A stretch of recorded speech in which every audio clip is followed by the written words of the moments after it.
Hi, so apparently this video is getting a lot of attention and is causing, I guess, an uproar. But I think also Elon in general kind of does that. I'll call him Elon as if he was my closest, bestest friend. I've listened to, I think what everyone else has listened to, the Joe Rogan interviews and Elon doing his own thing. I think he's definitely an interesting character, and I don't think there's any question that he's smart. Possibly what he chooses to do with his time and money and his background could raise some flags, but I think he's interesting, and let's see what's going on here and what the problem is. It says anti-Semitism was not my attention. It's a hell of a way to start something. What was that trip like? And obviously, you know that there's a public perception that, and you're clarifying this now, but there's a public perception that that was part of a apology tour, if you will. That this had been said online.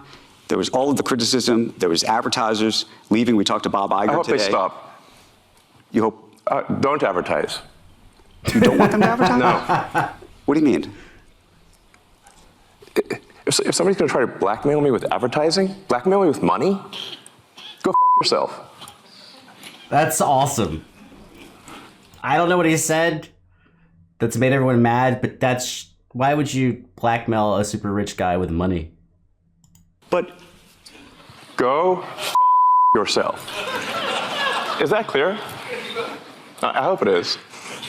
Hey, Bob, if you're in the audience. well let me Dude, the only Bob I can think of is Bob Iger from Disney.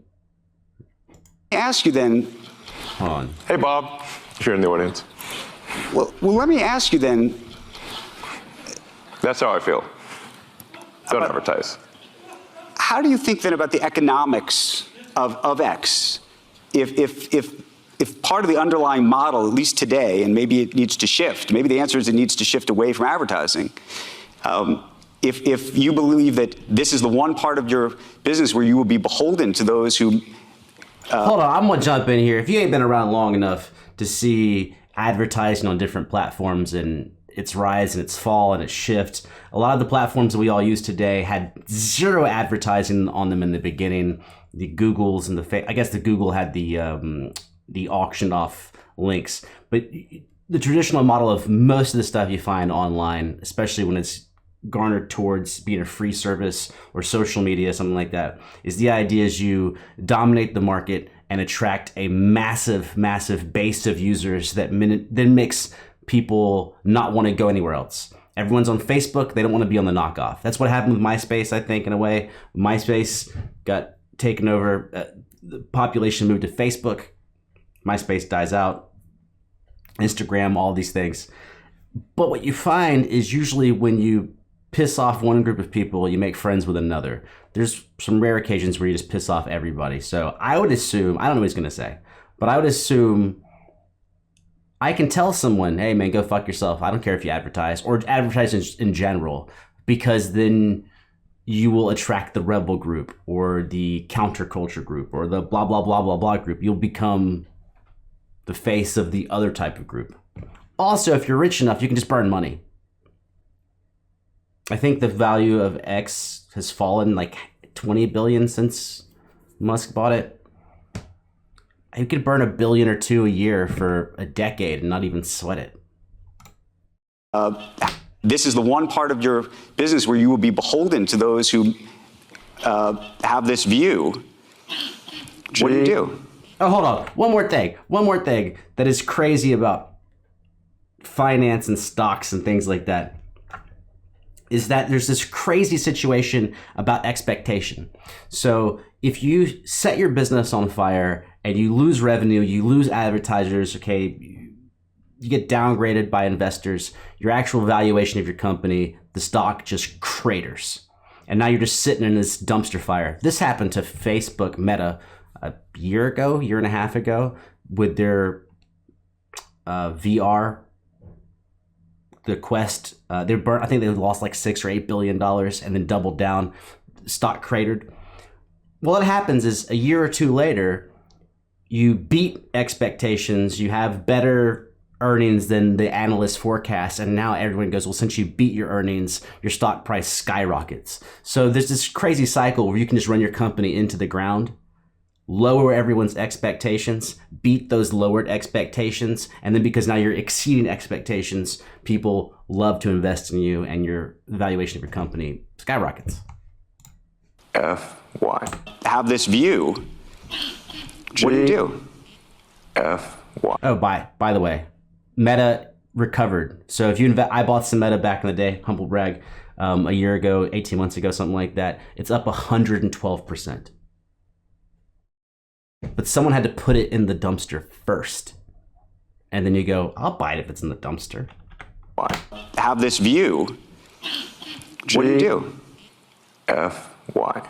Nice. I understand that, but there's a reality too, right? Yes. No. I mean, Linda no, Yaccarino's right here, and she's got to sell advertising. Absolutely. So, totally. No. Actually, what this advertising boycott is going to do, it's going to kill the company. And do you think that the and the whole world will know that those advertisers killed the company, and we will document it in great detail. But those advertisers, I imagine, are going to say, we didn't kill the company. Oh yeah. They're going to say, tell it to Earth. But they're going to say, Elon, that you killed the company because you said these things, and that they were inappropriate things, and that they didn't feel comfortable on the platform, right? That's what they're going to say. And let's see how Earth responds to that. So this goes back to we'll both make our cases, right, and we'll see what the outcome is. What are the economics of that for you? I mean, you have enormous resources, so you can actually keep this company going for a very long time. Would you keep it going for a long time if there was no advertising? I mean, if the company fails because of an advertiser boycott, it will fail because of an advertiser boycott, and that will be what bankrupted the company, and that's what everybody on Earth will know. What do you think then of the, again, this goes back to the idea of trust, though. Then it'll be gone. And it'll be gone because of an advertiser boycott. But you recognize that some of those people are going to say that they didn't feel comfortable on the platform. Cares? And I just wonder and ask you and think about that for a second. Tell it to the judge. But the judge is going to be... the judge is the public. Damn. I love that he didn't say he was right. He said, there will be a story, there'll be the documented facts, we will tell Earth, we will tell the public, and that's what you'll see. He didn't say he's going to be right. He just said it is what it is. That if advertisers withdrawing from the company makes the company go bankrupt, then that will be the story. And we can see how everyone else feels about that story. Ooh. I gotta say, I like that. I do like the brashness of that. I definitely like the brashness of that. Anyways, that's about all I have to contribute on it. Did I contribute anything? I don't know.